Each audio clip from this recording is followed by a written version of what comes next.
ಪ್ರಜೆಗಳೆಲ್ಲ ತುಂಬಾ ಶಾಂತಿ ಸುಖದಿಂದ ಬಾಳ್ತಿರುವಂತ ರಾಜ್ಯದಲ್ಲೇ ಒಬ್ಬ ರಾಜ್ಯದ್ರೋಹಿ ಮೋಸದಿಂದ ಆ ರಾಜ್ಯದ ರಾಜನನ್ನ ಸಾಯಿಸಿ ಅವನೇ ಆ ರಾಜ್ಯನ ಆಳ್ವಿಕೆ ಮಾಡೋದಕ್ಕೆ ಸ್ಟಾರ್ಟ್ ಮಾಡ್ತಾನೆ. ಅವಾಗ ಅವನಿಂದ ತಪ್ಸ್ಕೊಂಡಿದ್ದಂತ ಆ ರಾಜನ ಮಗ ಆ ಮೋಸಗಾರನನ್ನ ಸಾಯಿಸಿ ಮತ್ತೆ ಆ ರಾಜ್ಯನ ಹೇಗೆ ವಾಪಸ್ ಪಡಿತಾನೆ ಅನ್ನೋದೇ ಈ ಮೂವಿನಲ್ಲಿರುವಂತ ಸ್ಟೋರಿ. ಈ ಮೂವಿ ಅಂತೂ ತುಂಬಾನೇ ಆಕ್ಷನ್ ಅಡ್ವೆಂಚರ್ ಮೂವಿ ಅಂತಾನೆ ಹೇಳ್ಬಹುದು. ಖಂಡಿತವಾಗ್ಲೂ ಎಲ್ರು ಜೀವನದಲ್ಲಿ ಒಂದ್ಸಲಿನಾದ್ರೂ ಈ ಮೂವಿನ ನೋಡ್ಲೇಬೇಕು. ಅಷ್ಟೊಂದು ಅದ್ಭುತವಾಗಿದೆ ಈ ಮೂವಿ. ಅಂದಾಗೆ ಈ ಮೂವಿಯ ಹೆಸರು ಆಂಗ್ ಬ್ಯಾಕ್ 3 ಅಂತ. ಇನ್ನು ಜಾಸ್ತಿ ಟೈಮ್ ವೇಸ್ಟ್ ಮಾಡದೆ ರೋಚಕವಾಗಿರುವಂತ ಈ ಮೂವಿಯ ಸ್ಟೋರಿ ಕಡೆ ಹೋಗೋಣ.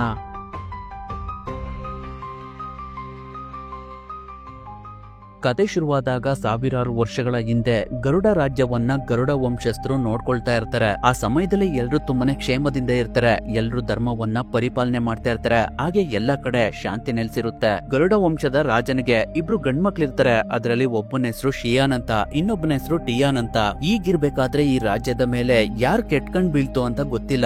ಯಾವ ದುಷ್ಟಶಕ್ತಿಯ ಪರಿಣಾಮನೋ ಏನೋ ಈ ಸಾಮ್ರಾಜ್ಯ ನಾಶ ಆಗೋದಕ್ಕೆ ಸ್ಟಾರ್ಟ್ ಆಗುತ್ತೆ. ಆ ರಾಜ್ಯದ ಮೇಲೆ ಶತ್ರುಗಳೆಲ್ಲ ಆಕ್ರಮಣ ಮಾಡೋದಕ್ಕೆ ಪ್ರಾರಂಭ ಮಾಡ್ತಾರೆ. ನಿಧಾನವಾಗಿ ಆ ರಾಜ್ಯದಲ್ಲಿದ್ದಂತ ಶಾಂತಿ ಎಲ್ಲ ಕಣ್ಮರೆ ಆಗ್ತಿರುತ್ತೆ. ಎಲ್ ನೋಡಿದ್ರಲ್ಲಿ ಬರೀ ಕಳ್ತನ ರಕ್ತಪಾತಗಳೇ ಆಗೋದಕ್ಕೆ ಸ್ಟಾರ್ಟ್ ಆಗ್ತವೆ. ಅವಾಗ ರಾಜ ಅವನ ಮಕ್ಕಳು ಮತ್ತೆ ಅವನ ರಾಣಿಯ ಸುರಕ್ಷತೆಗೋಸ್ಕರ ಅವರನ್ನ ಅವನ ದಳಪತಿ ಜೊತೆ ಬೇರೆ ಕಡೆ ಕಳಿಸ್ಕೊಡ್ತಾನೆ. ಆದ್ರೆ ಆ ದಳಪತಿ ಹಗೋರ ಅನ್ನೋ ಮಾಂತ್ರಿಕನ ಜೊತೆ ಸೇರ್ಕೊಂಡು ಆ ರಾಜನಿಗೆ ಮೋಸ ಮಾಡ್ತಾನೆ. ಕುತಂತ್ರದಿಂದ ಆ ರಾಜ್ಯಕ್ಕೆ ಅವನೇ ರಾಜನಾಗ್ಬೇಕು ಅನ್ನೋ ಆಸೆನಲ್ಲಿ ರಾಣಿ ಮತ್ತೆ ಶಿಯಾನ್ನ ಸಾಯಿಸ್ಬಿಡ್ತಾನೆ. ಆದ್ರೆ ಆ ಸಮಯದಲ್ಲಿ ಟಿಯಾನ್ ಅವರಿಂದ ತಪ್ಪಿಸ್ಕೊಂಡು ಕಾಡೊಳಗಡೆ ಓಡೋಗಿ ಅವನ ಜೀವನ ಉಳಿಸ್ಕೊಳ್ತಾನೆ. ಇದಾದ್ಮೇಲೆ ಸ್ವಲ್ಪ ದಿನಗಳ ನಂತರ ಮತ್ತೆ ಅವನು ಗರುಡ ರಾಜ್ಯಕ್ಕೆ ವಾಪಸ್ ಬಂದು ರಾಣಿ ಮತ್ತೆ ನಿಮ್ಮ ಮಕ್ಕಳುಗಳೆಲ್ಲ ಶತ್ರುಗಳ ದಾಳಿಯಿಂದ ಸತ್ತೋದ್ರು ಅಂತ ರಾಜನಿಗೆ ತಿಳಿಸ್ತಾನೆ. ಆದ್ರೆ ರಾಜ ಅವನ ಮಾತನ್ನ ಒಪ್ಪೋದಿಲ್ಲ. ಅದರಿಂದ ದಳಪತಿ ಸರಿಯ ಸಮಯನ ನೋಡಿ ಆ ರಾಜನಿಗೆ ಕುಡಿಯುವಂತ ಪಾನಕದಲ್ಲಿ ವಿಷ ಹಾಕಿ ಸಾಯಿಸ್ತಾನೆ. ನಂತರ ಅವನೇ ಖುದ್ದಾಗಿ ಸಿಂಹಾಸನದ ಮೇಲೆ ಕೂತ್ಕೊಳ್ತಾನೆ. ಆ ವಿಷನ ಕೇಳಿದ ಟಿಯಾನ್ ಆ ರಾಜ್ಯದ ಒಂದು ಆಶ್ರಮಕ್ಕೆ ಸೇರ್ಕೊಂಡು ಎಲ್ಲಾ ತರಹದ ವಿದ್ಯೆಗಳನ್ನ ಕಲಿತಾನೆ. ಇವಾಗ ಅವನ ಜೀವನದ ಉದ್ದೇಶ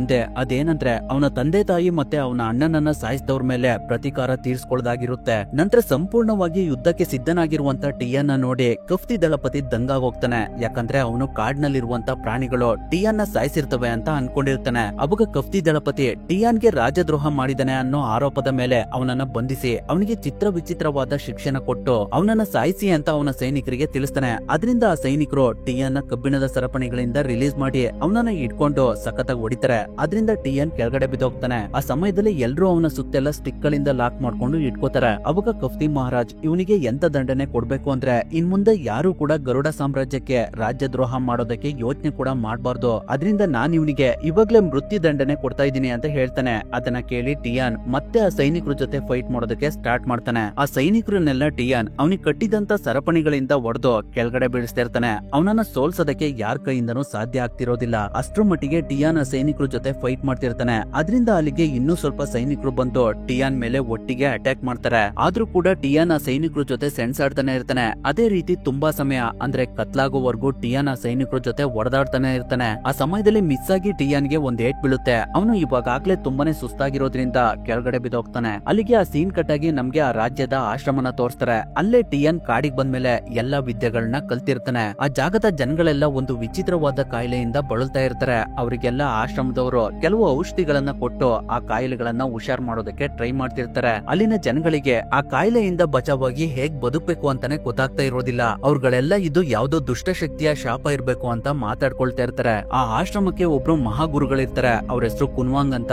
ಇವರು ಯಾವಾಗ್ಲೂ ಬುದ್ಧ ಭಗವಾನ್ ಸ್ಮರಣೆನಲ್ಲೇ ವಿಲೀನರಾಗಿರ್ತಾರೆ. ಅದೇ ಸಮಯದಲ್ಲಿ ಈ ಕಡೆ ಟಿಯಾನ್ಗೆ ರಾಜ್ಯದ್ರೋಹ ಮಾಡಿದೀನಿ ಅಂತ ಒಪ್ಕೋ ಅಂತ ತುಂಬಾನೇ ಅಂದ್ರೆ ತುಂಬಾನೇ ಕಠಿಣವಾದ ಶಿಕ್ಷಣ ಅವನಿಗೆ ಕೊಡ್ತಾ ಇರ್ತಾರೆ. ಅವನ ಮೈಯಲ್ಲೆಲ್ಲ ರಕ್ತ ಬರೋ ತರ ಹೊಡಿತಾ ಇರ್ತಾರೆ. ಅವನ ಕೈಗಳ ಮೂಳೆಗಳೆಲ್ಲ ಮುರ್ದೋಗೋ ತರ ಚಿತ್ರ ಹಿಂಸೆ ಮಾಡ್ತಿರ್ತಾರೆ. ಅವನ ಕಾಲಿನ ಜಾಯಿಂಟ್ ಗಳಿಗೆ ಒಂದು ಸುತ್ಕೆನ ತಗೊಂಡು ಜಾಯಿಂಟ್ ಗಳೆಲ್ಲ ಬ್ರೇಕ್ ಆಗೋ ತರ ಹೊಡಿತಾ ಇರ್ತಾರೆ. ಒಂದು ಮರದ ದಿಮ್ಮೆಯಿಂದ ಅವನ ದೇಹದ ಮೂಳೆಗಳೆಲ್ಲ ಚೂರ್ ಚೂರ್ ಆಗೋ ತರ ಗುದ್ದುತ್ತಾ ಇರ್ತಾರೆ. ಆ ಸಮಯದಲ್ಲೂ ಕೂಡ ಟಿಯಾನ್ಗೆ ಅವನಿಗಾದಂತ ದ್ರೋಹದ ಬಗ್ಗೆನೆ ನೆನಪಾಗ್ತಿರುತ್ತೆ. ಹಾಗೆ ಅವನು ತುಂಬಾನೇ ಪ್ರೀತಿ ಮಾಡುವಂತ ಪಿಎಂಗೆ ಅವನ ನೆನಪಿಗೋಸ್ಕರ ಒಂದು ಕಾಲ್ಗೆಜ್ಜೆನ ಕೊಟ್ಟಿದ್ದು ನೆನಪಾಗ್ತಿರುತ್ತೆ. ಅದೇ ಸಮಯದಲ್ಲಿ ಇನ್ನೊಂದ್ ಕಡೆ ಅಘೋರ ಅನ್ನೋ ಮಾಂತ್ರಿಕ ಕಾವಾಲಿ ಅನ್ನೋ ದುಷ್ಟಶಕ್ತಿನ ಆಹ್ವಾನ ಮಾಡ್ಕೊಂಡು ಗರುಡ ರಾಜ್ಯದ ಜನತೆ ಎಲ್ಲ ವಿನಾಶ ಆಗ್ಲಿ ಅಂತ ಪ್ರಾರ್ಥನೆ ಮಾಡ್ತಿರ್ತಾನೆ. ಯಾಕಂದ್ರೆ ಅವನಿಗೆ ಗರುಡ ರಾಜ್ಯದ ರಾಜನಾಗ್ಬೇಕು ಅನ್ನೋ ಆಸೆ ಇರುತ್ತೆ. ಅದರಿಂದ ಅವನು ತುಂಬಾ ವರ್ಷಗಳಿಂದ ತಪಸ್ ಮಾಡಿ ಅನೇಕ ಕೆಟ್ಟ ಶಕ್ತಿಗಳನ್ನ ವಶೀಕರಣ ಮಾಡ್ಕೊಂಡಿರ್ತಾನೆ. ಆದ್ರೆ ಆ ಕೆಟ್ಟ ಶಕ್ತಿನ ಕುನ್ವಾಂಗ್ ಮಹಾಗುರುಗಳು ಅವರ ದೇಹದೊಳಗಡೆ ತಗೊಂಡು ಒಳ್ಳೆ ಶಕ್ತಿನ ಹೊರಗಡೆ ಸ್ಪ್ರೆಡ್ ಮಾಡಿ ಅಲ್ಲಿನ ಜನತೆಗಳನ್ನೆಲ್ಲ ಕಾಪಾಡ್ತಾ ಇರ್ತಾರೆ. ಅವರಿಂದನೇ ಅಲ್ಲಿನ ಜನತೆ ಸ್ವಲ್ಪ ನೆಮ್ಮದಿಯಿಂದ ಶಾಂತಿಯಿಂದ ಇರ್ತಾರೆ. ಅವರು ಎಲ್ರಿಗೂ ಒಳ್ಳೇದಾಗ್ಲಿ ಅಂತ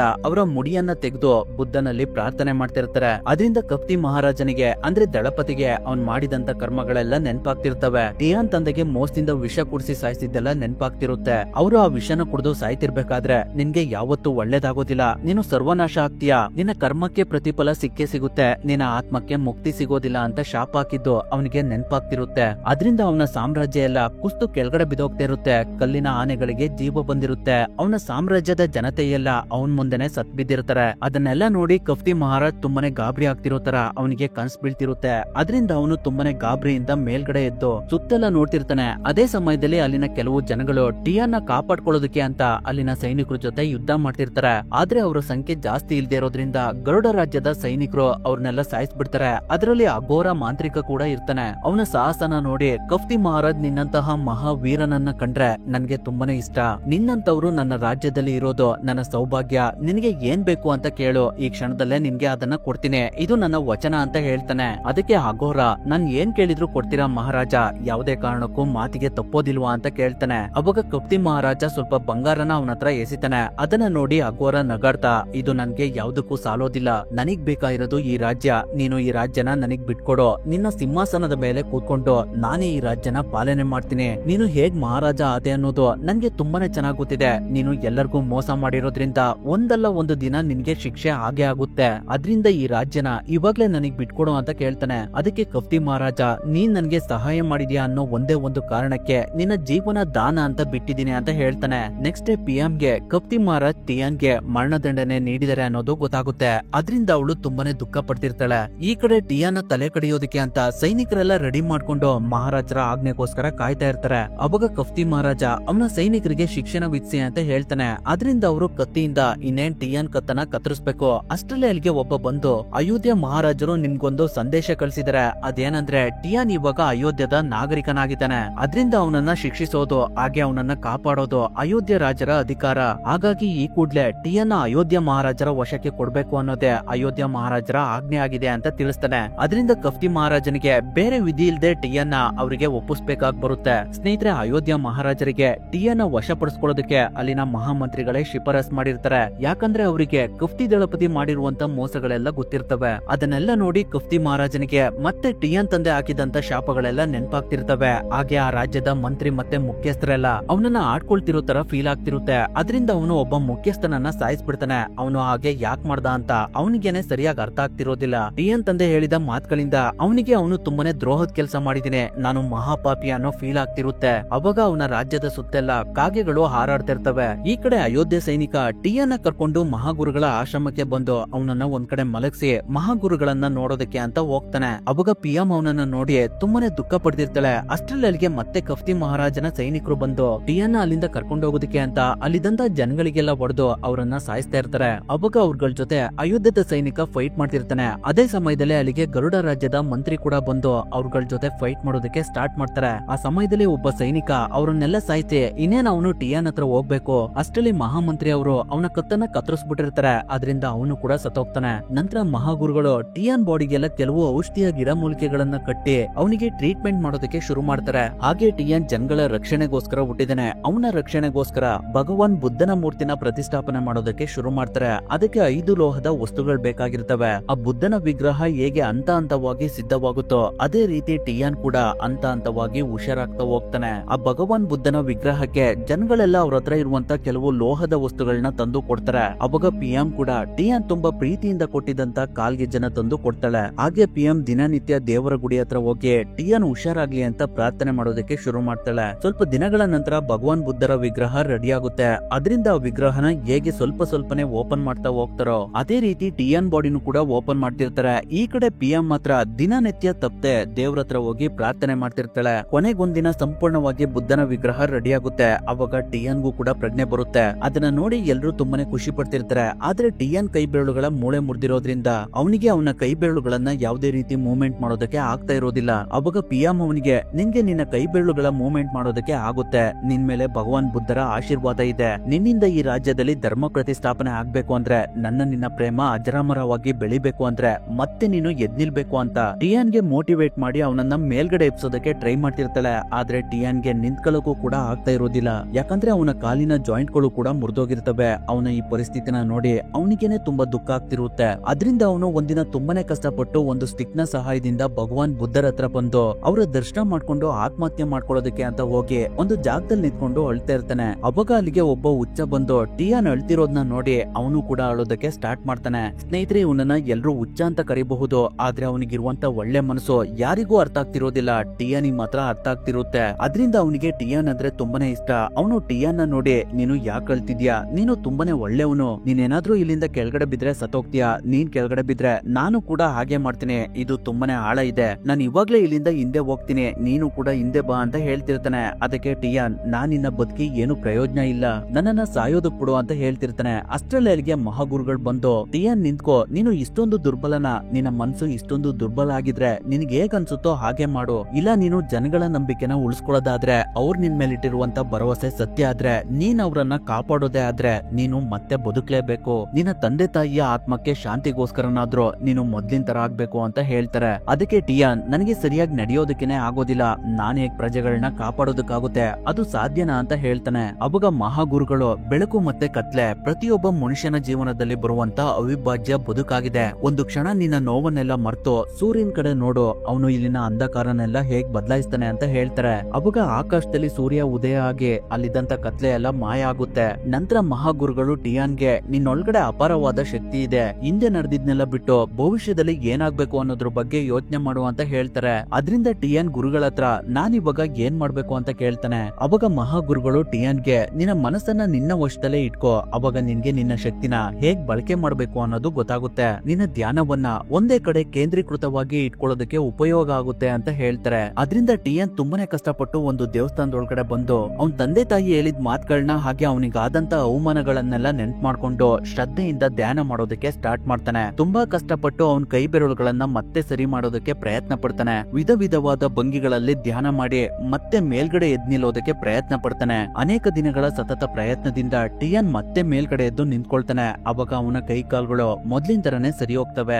ನಂತರ ಅವನನ್ನ ನೋಡೋದಕ್ಕೆ ಅಲ್ಲಿಗೆ ಪಿಎಂ ಬರ್ತಾಳೆ. ಅವಳನ್ನ ಅಲ್ಲಿಗೆ ಹುಚ್ಚ ಅಂತ ಹೇಳ್ತಾರಲ್ಲ, ಅವನೇ ಕರ್ಕೊಂಡ್ ಬಂದಿರ್ತಾನೆ. ಅದಾದ್ಮೇಲೆ ಟಿಯಾನ್ ಮತ್ತೆ ಪಿಎಂ ಇಬ್ರು ಸೇರ್ಕೊಂಡು ಅನೇಕ ರೀತಿಯಲ್ಲಿ ನೃತ್ಯ ಮಾಡಿ ಟಿಯಾನ್ ನ ಕೈ ಮತ್ತೆ ಕಾಲ್ ಬೆರಳುಗಳು ಮೊದ್ಲಿನ ತರನೇ ವರ್ಕ್ ಆಗೋ ತರ ಅಭ್ಯಾಸ ಮಾಡ್ತಾರೆ. ಪಿಎಂ ನ ಪ್ರೇಮದಿಂದ ದಿನೇ ದಿನೇ ಟಿಯಾನ್ ಪುನರ್ಜೀವನಗೊಳ್ತಿರ್ತಾನೆ. ಅವನ ಶರೀರದಲ್ಲಿ ಮೊದ್ಲಿಗಿಂತ ಜಾಸ್ತಿ ಶಕ್ತಿ ಆವರಿಸ್ಕೊಳ್ಳುತ್ತೆ. ಅವನು ಶತ್ರುಗಳ ವಿರುದ್ಧ ಹೋರಾಡೋದಕ್ಕೆ ಸಂಪೂರ್ಣವಾಗಿ ಸಿದ್ಧನಾಗ್ತಾನೆ. ಅವ್ರಿಬ್ರು ಜೋಡಿನ ನೋಡಿದ ಹುಚ್ಚ, ನಿಮ್ ಜೋಡಿ ತುಂಬಾನೇ ಚೆನ್ನಾಗಿದೆ, ಯಾವಾಗ್ಲೂ ಇದೇ ರೀತಿ ಖುಷಿಯಾಗಿರಿ ಅಂತ ಆಶೀರ್ವಾದ ಮಾಡ್ತಾನೆ. ಅದಾದ್ಮೇಲೆ ಟಿಯಾನ್ ಗುರುಗಳ ಹತ್ರ ಬಂತು ಅವನ್ ಜೀವನ ಕಾಪಾಡಿದಕ್ಕೆ ಅವರಿಗೆ ಧನ್ಯವಾದ ಹೇಳಿ, ನಾನು ನನ್ನ ಗುರಿನ ತಲುಪಬೇಕು ಅಂದ್ರೆ ಏನ್ ಮಾಡ್ಬೇಕು ಅಂತ ಕೇಳ್ತಾನೆ. ಅದಕ್ಕೆ ಗುರುಗಳು, ಜೀವನದಲ್ಲಿ ಏನೇ ಮಾಡಿದ್ರು ಕೂಡ ಪೂರ್ತಿ ವಿಶ್ವಾಸದಿಂದ ಮಾಡ್ಬೇಕು, ನೀನು ಕಾಮ ಕ್ರೋಧ ಲಾಭ ಮದ ಮಾತ್ಸರೆಗಳಿಂದ ದೂರ ಇರ್ಬೇಕು, ಇವುಗಳು ನಮ್ಮನ್ನ ದುರ್ಬಲಗೊಳಿಸ್ತವೆ, ಇವುಗಳನ್ನ ನಾವು ದೂರ ಇಡ್ಲಿಲ್ಲ ಅಂದ್ರೆ ಅವೇ ನಮ್ಮ ನಾಶಕ್ಕೆ ಕಾರಣ ಆಗ್ತವೆ. ಹಾಗೆ ನಾವು ಕಠಿಣವಾದ ಕೆಲಸನ ಮಾಡ್ಬೇಕು ಅಂದ್ರೆ ಅದಕ್ಕೆ ಅಭ್ಯಾಸ ತುಂಬಾನೇ ಮುಖ್ಯ. ಅದರಿಂದ ನೀನು ನಿರ್ಮಲವಾದ ಮನಸ್ಸಿನಿಂದ ಧ್ಯಾನ ಮಾಡ್ಬೇಕು, ನೀನ್ ಕಲ್ತಿರುವಂತ ವಿದ್ಯೆಗಳನ್ನ ಇನ್ನಷ್ಟು ಅಭ್ಯಾಸ ಮಾಡ್ಬೇಕು,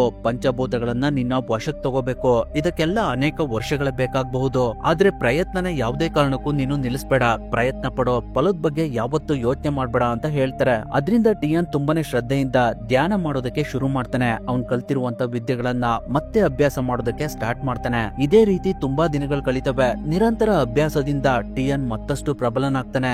ಈಗಿರ್ಬೇಕಾದ್ರೆ ಒಂದಿನ ಟಿಯಾನ್ ಧ್ಯಾನ ಮಾಡ್ತಿರ್ಬೇಕಾದ್ರೆ ಈ ಕಡೆ ಕಫ್ತಿ ಮಹಾರಾಜ ತನ್ನ ಸೈನಿಕರ ಜೊತೆ ಅಗೋರನನ್ನ ಮೀಟ್ ಮಾಡೋದಕ್ಕೆ ಅಂತ ಅವನಿರುವಂತ ಜಾಗದ ಹತ್ರ ಬರ್ತಾನೆ. ಅವನಿರುವಂತ ಜಾಗದಲ್ಲಿ ತುಂಬಾನೇ ಮನುಷ್ಯನ ತಲೆಬುರುಡೆಗಳಿರ್ತವೆ. ಅಗೋರ ಕಫ್ತಿ ಮಹಾರಾಜನನ್ನ ನೋಡಿ, ನನಗ್ ಗೊತ್ತಿತ್ತು ನೀನು ಒಂದಲ್ಲ ಒಂದು ದಿನ ಇಲ್ಲಿಗೆ ಬಂದೇ ಬರ್ತೀಯ ಅಂತ ಹೇಳಿ ಅವನ ದುಷ್ಟ ಶಕ್ತಿನ ಕಫ್ತಿ ಮಹಾರಾಜನ ಬಾಡಿ ಒಳಗಡೆ ಬಿಡ್ತಾನೆ. ಅವಾಗ ಕಫ್ತಿ ಮಹಾರಾಜನಿಗೆ ತಲೆ ಸುತ್ತೋದಕ್ಕೆ ಸ್ಟಾರ್ಟ್ ಆಗುತ್ತೆ. ಅವಾಗ ಅವನು ನನ್ನಿಂದ ನಿನ್ಗೆ ಏನಾಗ್ಬೇಕು ಅಂತ ಕೇಳ್ತಾನೆ. ಅದಕ್ಕೆ ಅಗೋರ, ನಿನ್ನ ಅಧಿಕಾರ ಸಿಂಹಾಸನ ಐಶ್ವರ್ಯ ನಿನ್ನ ಹತ್ರ ಇರುವಂತ ಸಂಪತ್ತೆಲ್ಲ ಬೇಕು ಅಂತ ಕೇಳ್ತಾನೆ. ಅದಕ್ಕೆ ಕಫ್ತಿ ಮಹಾರಾಜ ಅಲ್ಲೇ ಪಕ್ಕದಲ್ಲಿದ್ದಂತಹ ಕತ್ತಿನ ತೆಗೆದು ಅಗೋರನಿಗೆ ಚುಚ್ಚೋದಕ್ಕೆ ಅಂತ ಹೋಗ್ತಾನೆ. ಆದ್ರೆ ಆ ಕತ್ತಿ ಅಗೋರನ ಬಾಡಿ ಒಳಗಡೆ ಹೋಗ್ತಾ ಇರೋದಿಲ್ಲ. ಅವನು ಕಫ್ತಿ ಮಹಾರಾಜನನ್ನ ತೆಗೆದು ಅವನ ಗುಹೆಯಿಂದ ಹೊರಗಡೆ ಎಸಿತಾನೆ. ಅವಾಗ ಕಫ್ತಿ ಮಹಾರಾಜ ಅವನ ಸೈನಿಕರಿಗೆ ಅಗೋರನನ್ನ ಬಂಧಿಸಿ ಅಂತ ಹೇಳ್ತಾನೆ. ಅದರಿಂದ ಸೈನಿಕರೆಲ್ಲ ಅಗೋರನನ್ನ ಬಂಧಿಸೋದಕ್ಕೆ ಅಂತ ಹೋಗ್ತಾರೆ. ಆದ್ರೆ ಅಗೋರ ಸೈನಿಕರಿಗೆಲ್ಲ ಹೊಡೆದು ಒಬ್ಬೊಬ್ರನ್ನಾಗಿ ಸಾಯಿಸ್ತಾ ಇರ್ತಾನೆ. ಆ ಸಮಯದಲ್ಲಿ ಅಗೋರ ಮತ್ತೆ ಮತ್ತೆ ಕಫ್ತಿ ಮಹಾರಾಜನ ಸೈನಿಕರು ಮಧ್ಯೆ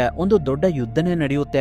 ಆ ಸೈನಿಕರಿಗೆಲ್ಲ ಅಘೋರ ಮಾಂತ್ರಿಕ ಹೊಡೆದು ಎಲ್ಲರನ್ನೂ ಸಾಯಿಸ್ಬಿಡ್ತಾನೆ. ಅದನ್ನ ನೋಡಿ ಕಫ್ತಿ ಮಹಾರಾಜ ಅಘೋರನಿಗೆ ಬಾಂಡ್ದಿಂದ ಹೊಡೆಯೋದಕ್ಕೆ ಅಂತ ಹೋಗ್ತಾನೆ. ಆದ್ರೆ ಅಷ್ಟರಲ್ಲಿ ಅಘೋರ ಕಫ್ತಿ ಮಹಾರಾಜನ ತಲೆಯನ್ನ ಕಟ್ ಮಾಡ್ಬಿಡ್ತಾನೆ. ಅವಾಗ ಕಫ್ತಿ ಮಹಾರಾಜನ ತಲೆ ಅಘೋರನಿಗೆ ನನ್ನನ್ನ ಸಾಯಿಸ್ತೆ ಅಂತ ತುಂಬಾ ಖುಷಿ ಪಡ್ಬೇಡ ಅಘೋರ, ನಿನ್ನನ್ನು ಕೂಡ ಸಾಯಿಸುವಂತಹ ಒಬ್ಬ ವೀರ ಬಂದೇ ಬರ್ತಾನೆ, ಅವಾಗ ನಿನ್ನ ಸರ್ವನಾಶ ಖಂಡಿತ ಆಗುತ್ತೆ ಅಂತ ಶಾಪ ಕೊಡ್ತಾನೆ. ಅದಾದ್ಮೇಲೆ ಅಘೋರ ಮಾಂತ್ರಿಕ ಗರುಡ ರಾಜ್ಯದ ರಾಜನಾಗ್ತಾನೆ. ಅವನಿಗೆ ಅಲ್ಲಿನ ಜನಗಳೆಲ್ಲ ಶರಣಾಗ್ತಾರೆ. ಟಿಯಾನ್ಗೆ ಅವ್ನ್ ಕೂತಿರುವ ಜಾಗದಲ್ಲೇ ಅದೆಲ್ಲ ಗೊತ್ತಾಗ್ತಾ ಇರುತ್ತೆ. ನಂತರ ಅಘೋರ ನನ್ಗಿವಾಗ ಇರೋದು ಒಬ್ನೇ ಒಬ್ಬ ಶತ್ರು, ಅದು ಟಿಯಾನ್. ಎಲ್ರು ಇವಾಗ್ಲೇ ಅವನ ಹತ್ರ ಹೋಗಿ ಅವನನ್ನ ಸಾಯಿಸಿ ಅವನ ತಲೆನ ತಂದು ನನ್ ಕಾಲ್ ಕೆಳಗಡೆ ಹಾಕಿ ಅಂತ ಅವನ ಸೈನಿಕರಿಗೆ ಹೇಳ್ತಾನೆ. ಅದ್ರಿಂದ ಟಿಯಾನ್ ಅಭ್ಯಾಸ ಮಾಡ್ತಿರ್ಬೇಕಾದ್ರೆ ಅಘೋರನ ಸೈನಿಕರು ಟಿಯಾನ್ ಎಲ್ಲಿದ್ದಾನೆ ಅಂತ ಹುಚ್ಚನಿಂದ ತಿಳ್ಕೊಂಡು ಅವನ್ ಸುತ್ತೆಲ್ಲ ಕವರ್ ಆಗಿ ಒಂದೇ ಸಲ ಅವನ್ ಮೇಲೆ ಅಟ್ಯಾಕ್ ಮಾಡ್ತಾರೆ. ಅವಾಗ ಟಿಯಾನ್ ಆ ಸೈನಿಕರಿಗೆಲ್ಲ ಒಂದೇ ಹೊಡೆತದಲ್ಲಿ ಕೆಳಗಡೆ ಬೀಳಿಸ್ತಾ ಇರ್ತಾನೆ. ಆ ಸೈನಿಕರೆಲ್ಲ ನೋವಿನಲ್ಲಿ ಕೆಳಗಡೆ ಬಿದ್ದು ಒದ್ದಾಡ್ತಿರ್ಬೇಕಾದ್ರೆ ಟಿಯಾನ್ ಆಶ್ರಮದ ಹತ್ರ ಬಂದು ನೋಡ್ತಾನೆ. ಅವಾಗ ಅಲ್ಲಿದ್ದಂತ ಜನಗಳನ್ನೆಲ್ಲ ಆ ಸೈನಿಕರು ಸಾಯಿಸ್ಬಿಟ್ಟಿರ್ತಾರೆ. ಇಡೀ ಆಶ್ರಮ ಎಲ್ಲ ಸ್ಮಶಾನ ಆಗಿರುತ್ತೆ. ಭಗವಾನ್ ಬುದ್ಧರ ವಿಗ್ರಹ ಒಂಟಿಯಾಗಿರುತ್ತೆ. ಸ್ವಲ್ಪ ಜನಗಳನ್ನ ಆ ಸೈನಿಕರು ಅಲ್ಲಿಂದ ಎಳ್ಕೊಂಡೋಗಿರ್ತಾರೆ. ಅದನ್ನೆಲ್ಲ ಟಿಯಾನ್ ನೋಡ್ತಿರ್ಬೇಕಾದ್ರೆ ಮತ್ತೆ ಅಘೋರನ ಸೈನಿಕರು ಟಿಯಾನ್ ಮೇಲೆ ಅಟ್ಯಾಕ್ ಮಾಡ್ತಾರೆ. ಅದರಿಂದ ಟಿಯಾನ್ ಕೂಡ ಅವ್ರಗಳ ಜೊತೆ ಮತ್ತೆ ಫೈಟ್ ಮಾಡೋದಕ್ಕೆ ಸ್ಟಾರ್ಟ್ ಮಾಡ್ತಾನೆ. ಇವಾಗ ಅವನಿಗಿರುವಂತ ಕೋಪಕ್ಕೆ ಆ ಸೈನಿಕರೆಲ್ಲ ಗಾಳಿಗೆ ತೂರ ಹೋಗ್ತಾ ಇರ್ತಾರೆ. ಒಂದೊಂದೇ ಹೊಡೆತಕ್ಕೆ ನೆಲಕ್ಕೆ ಉರುಳ್ ಬೀಳ್ತಿರ್ತಾರೆ. ಅಷ್ಟ್ರ ಮಟ್ಟಿಗೆ ಟಿಯಾನ್ ಆ ಸೈನಿಕರಿಗೆ ಹೊಡಿತಾ ಇರ್ತಾನೆ. ಅದಾದ್ಮೇಲೆ ಟಿಯಾನ್ ಆಶ್ರಮದಲ್ಲಿ ಸತ್ತವರಿಗೆಲ್ಲ ಅಂತ್ಯ ಸಂಸ್ಕಾರ ಮಾಡಿ ಅವನ ಸೇಡನ್ನ ತೀರ್ಸ್ಕೊಳ್ಳೋದಕ್ಕೆ ಒಪ್ಪಿಗೆ ತಗೊಳ್ಳೋದಕ್ಕೆ ಅಂತ ಮಹಾಗುರುಗಳ ಹತ್ರ ಬರ್ತಾನೆ. ಅವಾಗ ಮಹಾಗುರುಗಳು ಅವನಿಗೆ ಒಂದು ಮಂತ್ರದಂಡವನ್ನ ಕೊಡ್ತಾರೆ. ಅದೇ ಸಮಯದಲ್ಲಿ ಈ ಕಡೆ ಅಘೋರ ಗರುಡ ರಾಜ್ಯದ ಜನತೆಗಳ ಹತ್ರ ತುಂಬಾ ಕಷ್ಟಕರವಾದ ಕೆಲಸಗಳನ್ನ ಮಾಡಿಸ್ಕೊಳ್ತಾ ಇರ್ತಾನೆ. ಅವ್ರುಗಳು ಆ ಕೆಲಸನ ಮಾಡ್ಲಿಲ್ಲ ಅಂದ್ರೆ ಅವರಿಗೆಲ್ಲ ಪ್ರಾಣಿಗಳಿಗೆ ಹೊಡೆಯೋ ರೀತಿ ಹೊಡಿತಾ ಇರ್ತಾರೆ. ಮಕ್ಳಾಗ್ಲಿ ಹೆಂಗಸರನ್ನಾಗ್ಲಿ ವಯಸ್ಸಾದ ಮುತ್ಕರನ್ನು ಕೂಡ ಅವ್ರುಗಳು ಬಿಡ್ತಾ ಇರೋದಿಲ್ಲ. ಅಷ್ಟೊಂದು ಚಿತ್ರಹಿಂಸೆನ ಕೊಡ್ತಾ ಇರ್ತಾರೆ. ಅದ್ರಲ್ಲಿ ಪಿಎಂ ಕೂಡ ಇರ್ತಾಳೆ. ಅಲ್ಲಿರುವಂತ ಪ್ರಾಣಿಗಳಿಗೂ ಕೂಡ ಟಾರ್ಚರ್ ಮಾಡಿ ಅವುಗಳ ಜೀವನ ತೆಗೆದು ಅದರ ರಕ್ತನ ಅಘೋರ ಕುಡಿತಾ ಇರ್ತಾನೆ. ಅವಾಗ ಅಲ್ಲಿಗೆ ಟಿಯಾನ್ ಬಂದು ಅಘೋರನಿಗೆ ಈ ನಿನ್ನ ಅತ್ಯಾಚಾರನ ಇವಾಗ್ಲೇ ಸ್ಟಾಪ್ ಮಾಡು ಅಂತ ಹೇಳ್ತಾನೆ. ಟಿಯಾನ್ ನೋಡಿದ ಅಘೋರ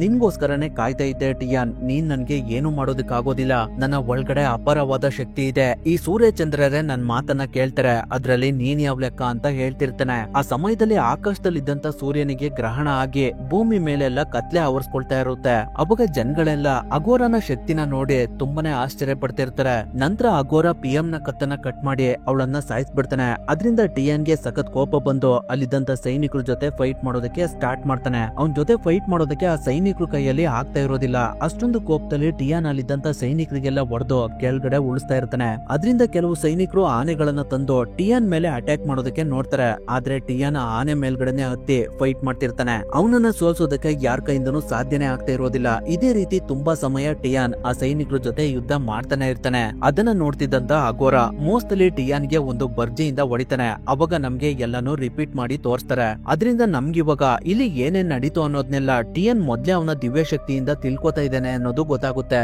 ಹಾಗಾಗಿ ಟಿಯಾನ್ ಅವನ ಶಕ್ತಿನೆಲ್ಲ ಯೂಸ್ ಮಾಡಿ ಅಘೋರನನ್ನ ಒಂದ್ ಕಡೆ ಬೀಳ್ಸಿ, ನಿನ್ಗೆ ಸೂರ್ಯ ಚಂದ್ರರ ಶಕ್ತಿ ಗೊತ್ತಿಲ್ಲ, ನಿನ್ನ ಶಕ್ತಿಯಿಂದ ಅವರಿಗೆ ಏನು ಆಗೋದಿಲ್ಲ, ನೀನು ನಾಶ ಆಗುವಂತ ಸಮಯ ಹತ್ರ ಬಂದಿದೆ ಅಂತ ಹೇಳ್ತಿರ್ತಾನೆ. ಆ ಸಮಯದಲ್ಲಿ ಸೂರ್ಯನಿಗಾದಂತ ಗ್ರಹಣ ಕ್ಲಿಯರ್ ಆಗಿ ಮತ್ತೆ ಭೂಮಿ ಮೇಲ್ಗಡೆ ಬೆಳಕು ಬರ್ತಿರುತ್ತೆ. ಆ ಬೆಳಕಿನ ಶಕ್ತಿಗೆ ಅಘೋರನ ಸೈನಿಕರೆಲ್ಲ ಕೆಳಗಡೆ ಬಿದ್ದೋಗ್ತಾರೆ. ಆ ಸಮಯದಲ್ಲಿ ಅಘೋರನಿಗೆ ಅವನ ಶಕ್ತಿಗಳನ್ನ ಯೂಸ್ ಮಾಡ್ಕೊಳ್ಳೋದಕ್ಕೆ ಆಗ್ತಾ ಇರೋದಿಲ್ಲ. ಸೂರ್ಯನ ಬೆಳಕಿಗೆ ಅವನ ಶಕ್ತಿಗಳೆಲ್ಲ ನಾಶ ಆಗ್ತಿರ್ತವೆ. ಅದಾದ್ಮೇಲೆ ಟಿಯಾನ್ ಮತ್ತೆ ಅಘೋರನ ಮಧ್ಯೆ ದೊಡ್ಡ ಯುದ್ಧನೇ ನಡೆಯೋದಕ್ಕೆ ಸ್ಟಾರ್ಟ್ ಆಗುತ್ತೆ. ಇಬ್ರು ತುಂಬಾನೇ ಸ್ಟ್ರಾಂಗ್ ಇರೋದ್ರಿಂದ ಇಬ್ರು ಕೂಡ ಸೋಲ್ತಾ ಇರೋದಿಲ್ಲ. ಸ್ವಲ್ಪ ಸಮಯದ ನಂತರ ಅಘೋರ ಮತ್ತೆ ಒಂದು ಬರ್ಜಿನ ತಗೊಂಡು ಟಿಯಾನ್ ಕಡೆ ಎಸಿತಾನೆ. ಅದನ್ನ ನೋಡಿ ಇನ್ನೇನ್ ಟಿಯಾನ್ ಸತೋದ ಅಂತ ಅನ್ಕೊಳ್ಳೋಷ್ಟ್ರಲ್ಲಿ ಟಿಯಾನ್ ಆ ಬರ್ಜಿನ ಕೈನಲ್ಲಿ ಇಟ್ಕೊಂಡಿರ್ತಾನೆ. ಅದಾದ್ಮೇಲೆ ಟಿಯಾನ್ ಅಘೋರನಿಗೆ ಸಖತ್ತಾಗಿ ಹೊಡೆದು ಮೇಲ್ಗಡೆಯಿಂದ ಕೆಳಗಡೆ ಬಿಡ್ತಾನೆ. ಅವಾಗ ಅಲ್ಲಿಗೆ ಒಂದು ಆನೆ ಬಂದು ಅದರ ದಂತದಿಂದ ಅಘೋರನಿಗೆ ಚುಚ್ಚಿ ಅವನನ್ನ ಸಾಯಿಸುತ್ತೆ. ಅಲ್ಲಿಗೆ ಅನ್ಯಾಯದ ಅಂತ್ಯ ಆಗುತ್ತೆ. ಮತ್ತೆ ಧರ್ಮ ಪ್ರತಿಷ್ಠಾಪನೆ ಆಗುತ್ತೆ. ನ್ಯಾಯಕ್ಕೆ ಜಯ ಸಿಗುತ್ತೆ. ಭಗವಾನ್ ಬುದ್ಧರ ಸಮ್ಮುಖದಲ್ಲಿ ಟಿಯಾನ್ ಮತ್ತೆ ಗರುಡ ಸಾಮ್ರಾಜ್ಯದ ರಾಜನಾಗ್ತಾನೆ. ಮತ್ತೆ ಎಲ್ಲ ಕಡೆ ಶಾಂತಿ ನೆಲೆಸುತ್ತೆ. ರಾಜ್ಯದ ಜನತೆಗಳೆಲ್ಲ ಆನಂದದಿಂದ ಜೀವಿಸೋದಕ್ಕೆ ಶುರು ಮಾಡ್ತಾರೆ. ಅಲ್ಲಿಗೆ ಈ ಮೂವಿ ಎಂಡ್ ಆಗುತ್ತೆ.